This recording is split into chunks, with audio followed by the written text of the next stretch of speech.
Jara had to make some tough decisions in episode 2. I'm quite sure the captain will have something to say about that. And with that, we are set to make way to Hotori space to rendezvous with the diplomat. Carter! I'm okay. But that's a lot. Here, let me help you.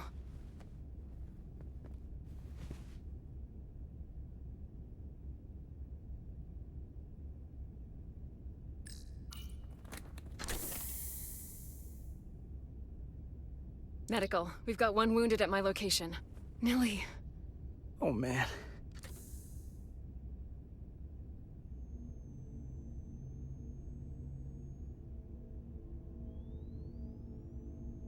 We'll see you at sickbay.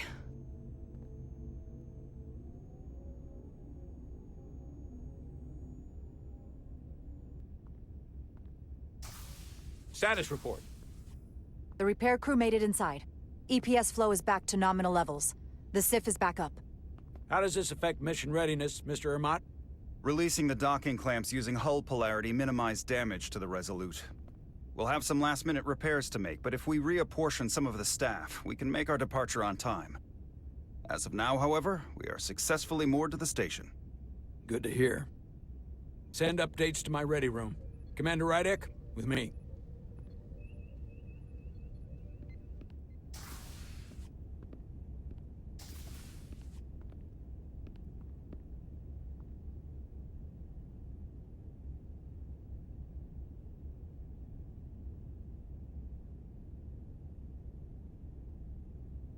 You disobeyed my orders. Well? Respectfully, Captain, I made the right choice given the information I had. You disobeyed my orders!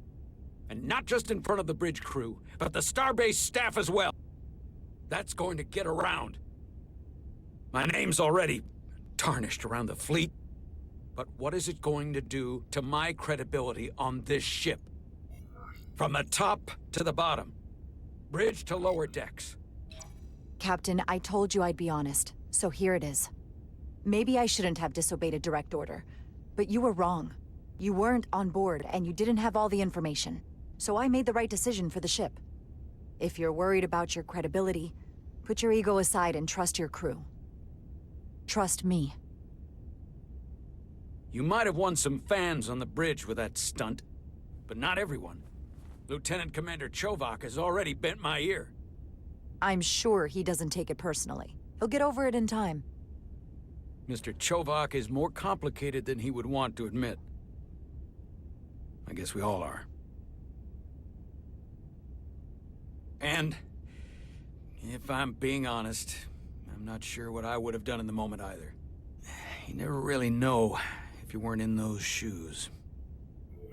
So, let's just boil it down to, you did what you had to. That'll have to be good enough for me. Thank you for understanding, sir. I'm sure no one knows the burden of command as well as you do. I'm sure you will, someday.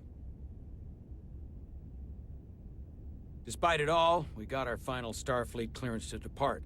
So if you'll fetch Mr. Ermot, we'll knock out the final details of any outstanding repairs, and then we'll set out for Hotori. Yes, sir.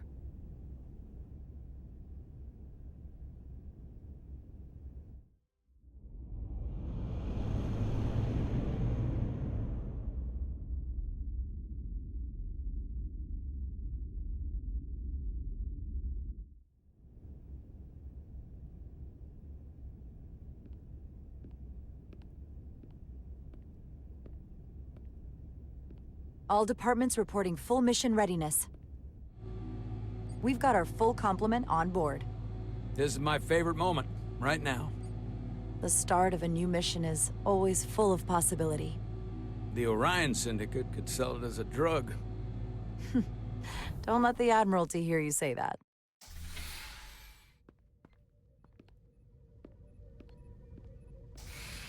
Captain on the bridge. Sit. Sit, everyone. You all know, I'm not big on speeches. We're embarking on the first mission since our refit. Let's make it a good one. Disengage docking clamps.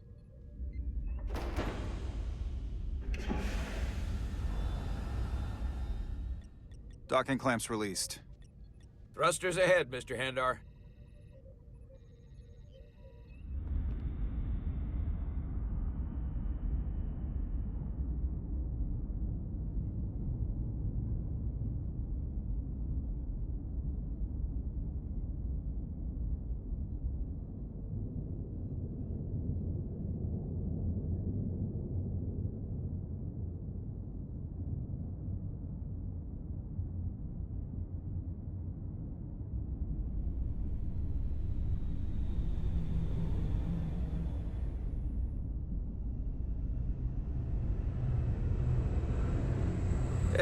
That should do it. Set a course for the Hotori system. Prepare to go to Warp 8. Aye, Captain. You know what? You take this one. Me?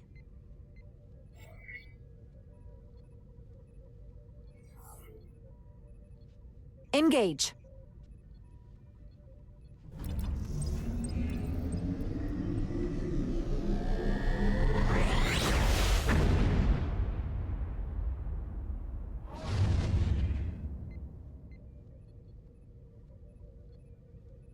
Simple, but effective.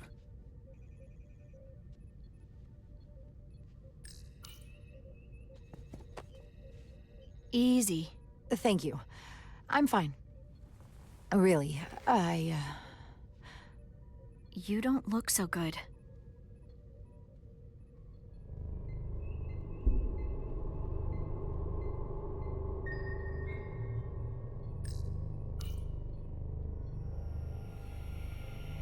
I have to get to sickbay. Go.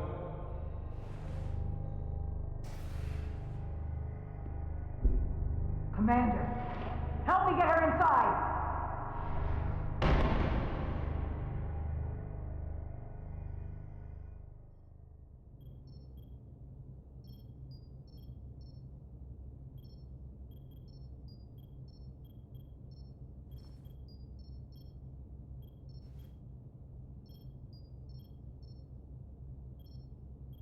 Well, that was quite a scare. A few minutes more and it would have been one of the shortest tenures on record for a first officer. Is that the engineer that was out on the hull? That storm did a real number on her, but she'll live. Just needs rest. You should worry about yourself. Your diridium levels got dangerously low and destabilized your cell structure. This is definitely one of the more memorable first days I can think of. My name is Dr. Aram Duval, Chief Medical Officer. To be honest, I've never met a Kobliad before. You're... Rare. I know. I was going to say special. Your people's numbers have dwindled, despite the Federation's efforts to find a more readily available alternative to the diridium you need to survive. Yet you joined Starfleet, and managed to thrive. I imagine the responsibility must be overwhelming. Maybe even a burden at times.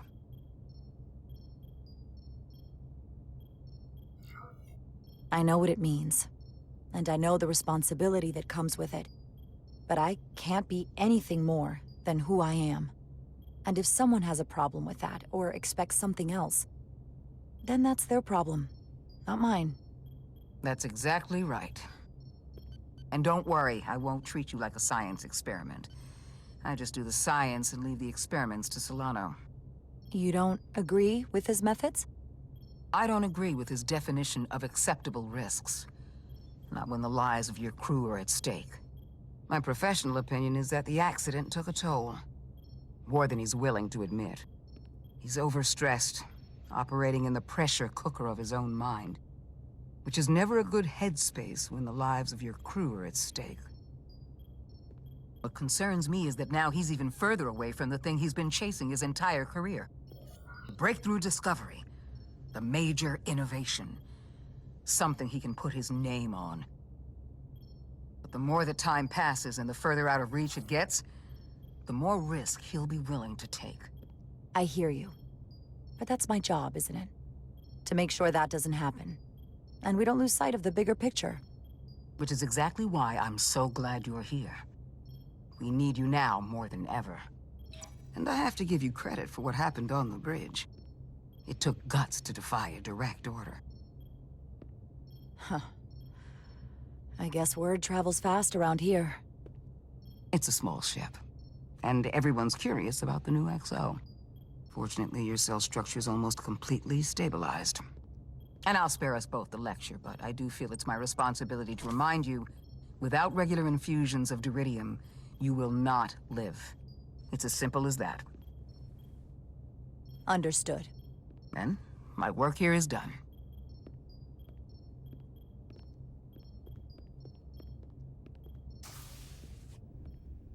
Lieutenant Bedrosian. I came to see if you were okay. We were all pretty worried on the bridge. No one knew what was happening.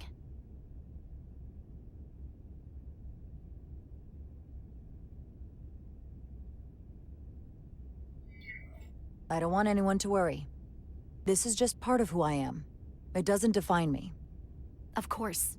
I completely understand. And I would probably feel the same way if I were you. You trusted me earlier with the shields, and I appreciated that. I want you to know that I have your back. Thank you.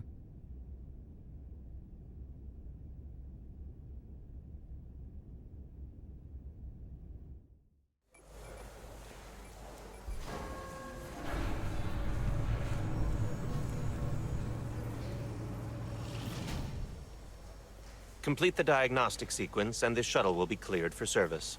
Yes, sir.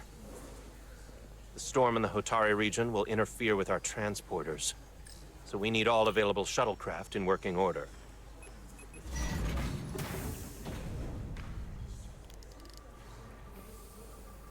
Excuse me, Commander Trovok. Petty Officer Maris, I will leave you to your work.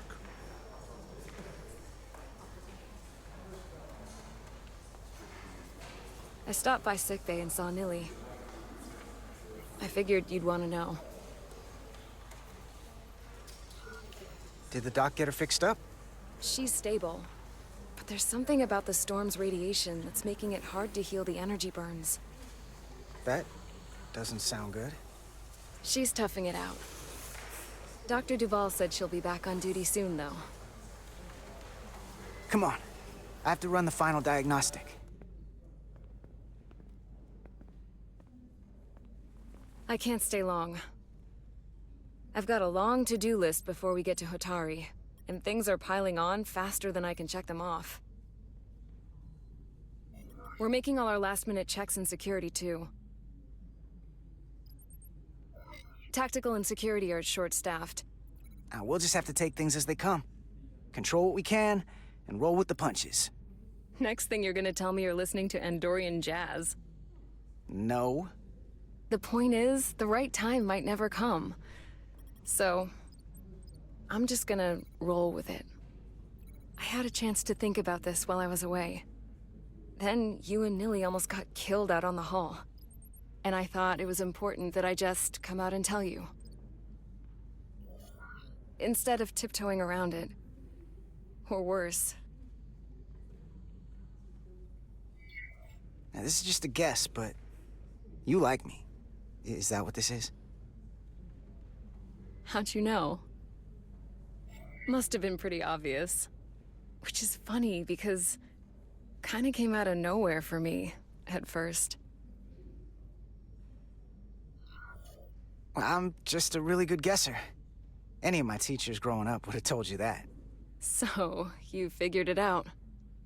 Then I'll just cut to the chase. We've been really good friends for a long time. I want to see if there's more between us than just being friends.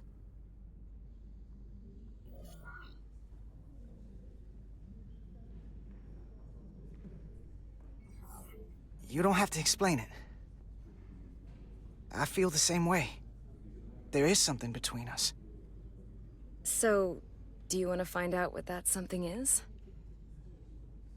If it's there for you, and it's there for me, why not give it a try? We don't have to put too much pressure on it. Let's just see where this goes. I like that. Definitely felt some pressure coming down to see you. These are uncharted territories. I'd call it a chemistry experiment. You know, with us.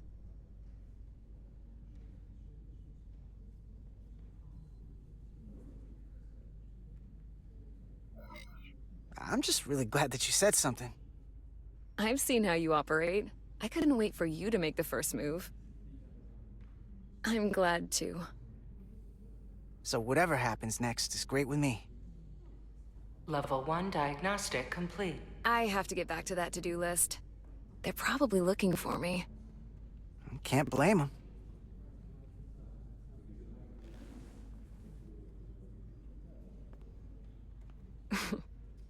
I'll be seeing you.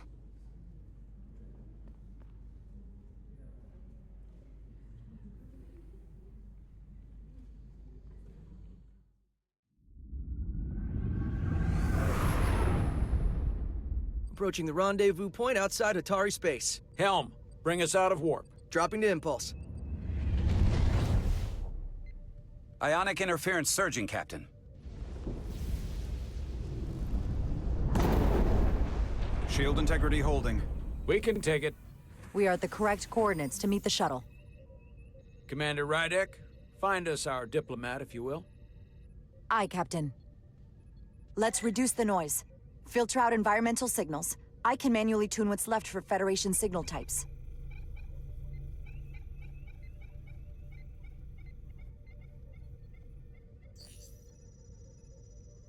I've located the shuttle. Opening comms. On screen.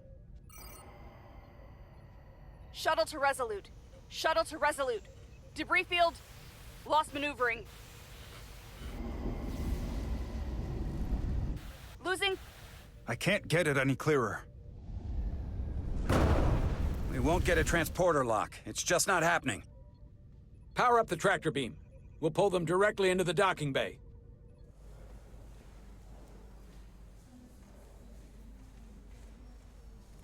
Diaz, you good to run the tractor emitter? Yes, sir. Come on, Diaz. First thing, lock onto the shuttle and stabilize the rotation.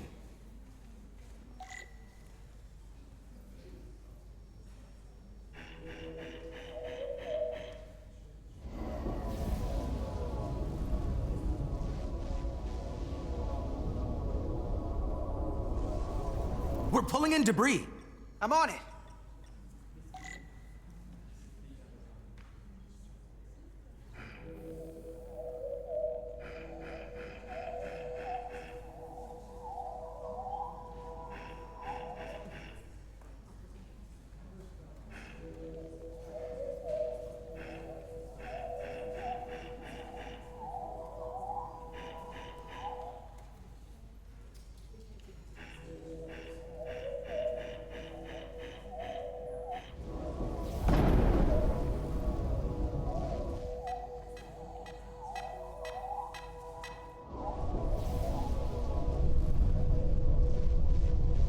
That's gonna take out the shuttle. Diaz, the bridge. There's a large piece of debris headed for the shuttle. The tractor beam can't handle it. Can our shields take it? I believe so. Commander Rydek, plot an intercept course. On it.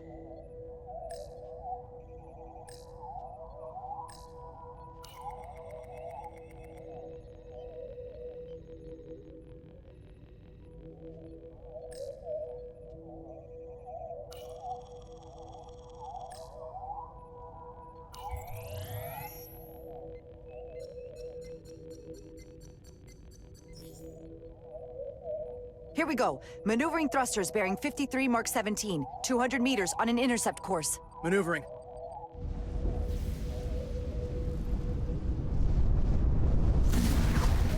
Got it. Whoa! Someone's working hard on the bridge.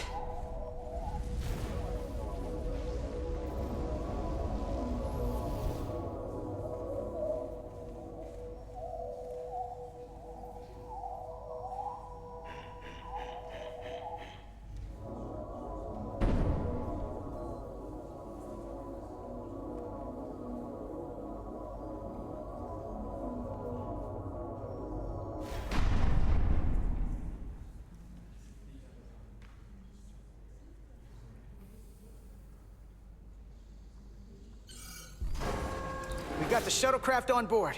Good job. We're on our way down to meet them.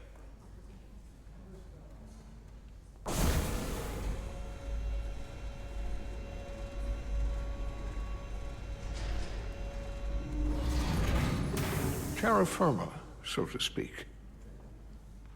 Ambassador Spock?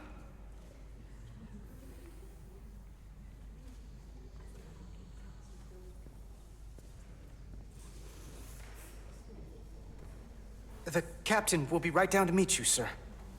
In that case, I will wait for him here.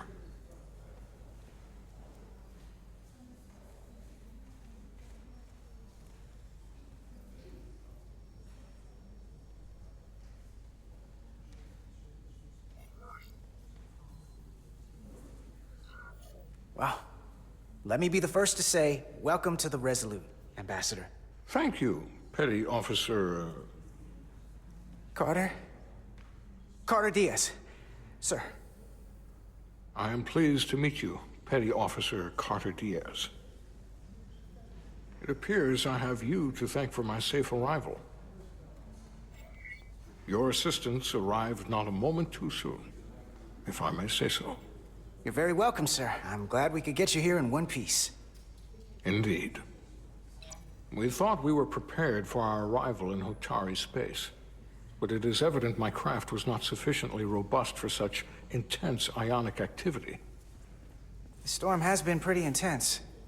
There was an element that was most unusual.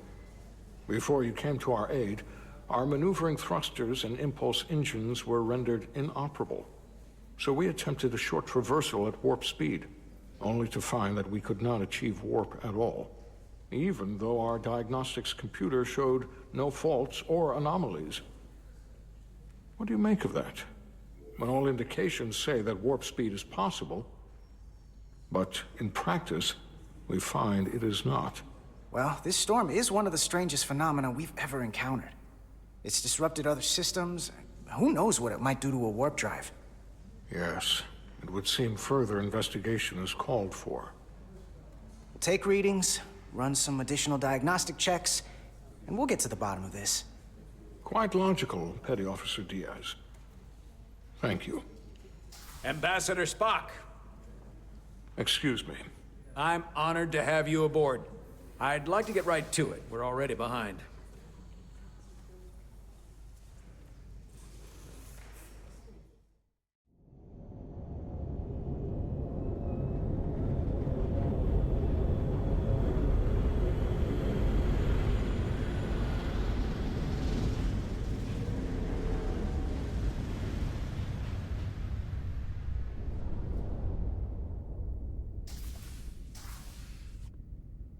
Ambassador Spock, my senior staff.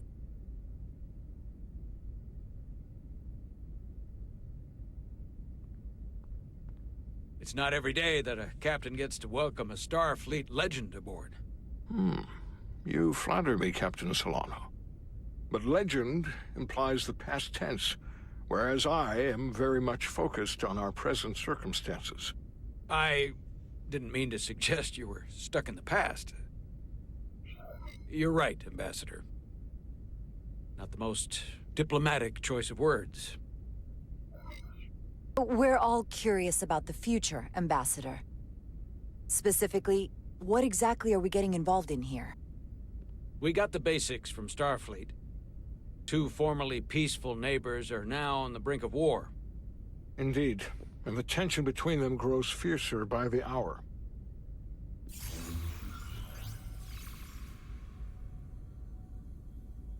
Elydia and Hotori. The Elydians are the more advanced species. They made first contact with the Hotori over a century ago. This is Tau, the Hotori moon. It is rich in dilithium, and for decades, the Hotori and the Elydians have shared a mining operation there. The Elydians provide the technological resources, while the Hotori have served as the labor force. The stability of that arrangement was the source of their peace. Until recently. The Hotori have suddenly and forcefully seized control of the mining operations and expelled the Elydians from their system. That is the official story. as told by the Hotori when they requested Federation mediation. But the details remain scant. Communications between all parties have been limited by the ionic interference. How is it the Hotori were able to turn the tables and take the mines against superior forces, especially after decades in this arrangement? Unclear. The answer to that question may be the key to a new, lasting peace, and one that I hope we can uncover during these negotiations. But it is unlikely the relatively primitive Hotori forces would stand a chance against the Elydian fleet if this escalates to open war. Left unchecked, this conflict will result in more bloodshed, which is what we are here to prevent. And the dilithium trade hangs in the balance. Clearly, the Hotori have been exploited in this relationship. Maybe we can persuade them peace is the more profitable alternative for everyone. They both profited from the mines. And for the Hotori, something is better than nothing. Peace is our objective, after all. That is correct. If we could convince them, it would restore the peace. But we would need the Hotori to accept a difficult compromise. Made all the more difficult by the emotions flaring on both sides, no doubt. Neither the Elydians or the Hotori are members of the Federation, so we can't make them do anything. There is an additional complicating factor I should mention. In the past, the Federation has relied on the Elydians as a source of dilithium. That certainly changes things. The Federation sources its dilithium from a lot of places. Yeah, and this is one of them.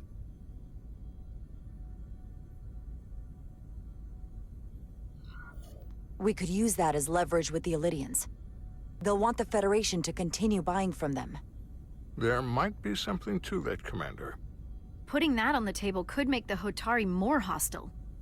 Given the Federation's involvement in the Elydium dilithium trade, Captain Solano and I must make every effort to appear neutral in these negotiations. What worries me is if this whole thing unravels, and we're at the mercy of the storm at less than full strength. We can't let it come to that. Considering what the Ion Storm has done to our ship, and the Ambassador's shuttle, we have to assume the Elydian fleet has had problems with it as well. This recent surge in the energy disturbance temporarily levels the playing field. Commander Westbrook is correct. The energy anomalies around the Hotori systems have been noted in the past. But they have never been observed on the orders of magnitude we have seen in recent weeks. If it's keeping the two sides talking instead of shooting at each other, that actually helps us negotiate a peace. And we'll take advantage of that as long as it works in our favor. And when it doesn't? All the more reason to learn as much about it as we can while we are here. We do not want to be caught unprepared, should the energy anomaly continue to fluctuate. So I trust we understand our circumstances. We're operating on a strict timetable here, and we're going to be leaving for the negotiations shortly. Commander Westbrook, I want you to leverage our systems to investigate the anomaly from here while we're gone. Aye, Captain. Thank you all. Dismissed.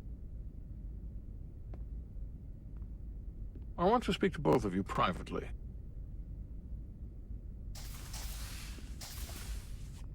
Ambassador Spock, I'd like to make a formal introduction. My first officer, Commander Jara. Commander, as you are aware, there are limits to what Captain Solano and I can do in our official capacity as representatives of the Federation. But someone in an unofficial capacity, your first officer, for example, would not be bound by those restrictions. Commander Ryder could ingratiate herself to certain parties behind the scenes, where they may be more candid in revealing information that could lead to a resolution. She certainly knows how to say the right things. At least when she wants to. It would be unconventional. I'm honored to be included in the negotiation process. You're not just included, you are instrumental. Well, I hope Commander Rydek will have more luck finding out what really happened than we will through official diplomatic channels. The fate of the negotiations, the interests of the Federation, and the prospect for peace may very well depend on it.